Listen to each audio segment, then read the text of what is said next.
தற்போது கிடைத்திருக்கும் முக்கிய செய்தி, கள்ளக்குறிச்சியில் நீதிமன்றம் அருகே பாக்கெட் சாராயம் குடித்து மயங்கி விழுந்திருக்கிறார் சின்னசாமி. தற்போது கிடைத்திருக்கும் முக்கிய செய்தியாக நாம் பார்த்து வருகிறோம். இது குறித்த கூடுதல் தகவல்களை நமது செய்தியாளர் கோவிந்தராஜ் வழங்க கேட்கலாம். வணக்கம் கோவிந்தராஜ், இந்த சின்னசாமி என்பவர் யார்? விவரங்களை பதிவு பண்ணலாம். மோனிகா, கள்ளக்குறிச்சி மாவட்டத்தில் கள்ளச்சாராயம் அருந்தி 48க்கும் மேற்பட்டோர் உயிரிழந்திருக்கின்றனர். தற்பொழுது வரை 50க்கும் மேற்பட்டோர் சிகிச்சையில் இருந்து வருகின்றனர். ஒரு பதட்டமான ஒரு சூழ்நிலையே கள்ளக்குறிச்சி பகுதியில் தற்பொழுது வரை இருந்து வருகிறது. இதற்கு காரணம் அவ்வப்போது அப்பகுதியில் ஆம்புலன்ஸ் வருவதும் போவதுமாக இருக்கிறது. அவ்வப்போது இறந்தவர்களின் உடல்களும் அங்கு கொண்டு வரப்படுகிறது. இதில் மிக முக்கியமாக கூறப்படுகின்ற கருணாபுரம் பகுதியில் உயிரிழந்தவர்களின் எண்ணிக்கையும் அதிகமாகவே இருக்கிறது. தொடர்ந்து அப்பகுதியில் உயிரிழந்தவர்களை கொண்டு செல்லும் வண்ணம் இருந்து வருகிறது.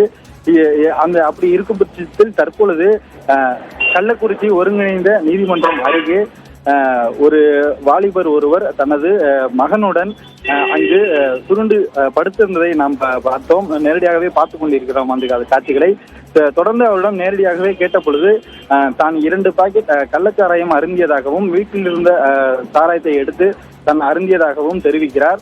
தொடர்ந்து அவர் பேசும் பொழுதும் ஒரு பதட்டமாகவும் ஒரு பதட்டமான ஒரு நிலையுடனே காணப்படுகிறார்.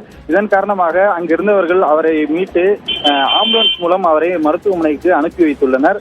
தொடர்ந்து அவரது குழந்தையையும் அவரது அந்த பகுதி கருணாபுரம் பகுதியை சேர்ந்தவர்களிடம் ஒப்படைக்கப்பட்டுள்ளனர்.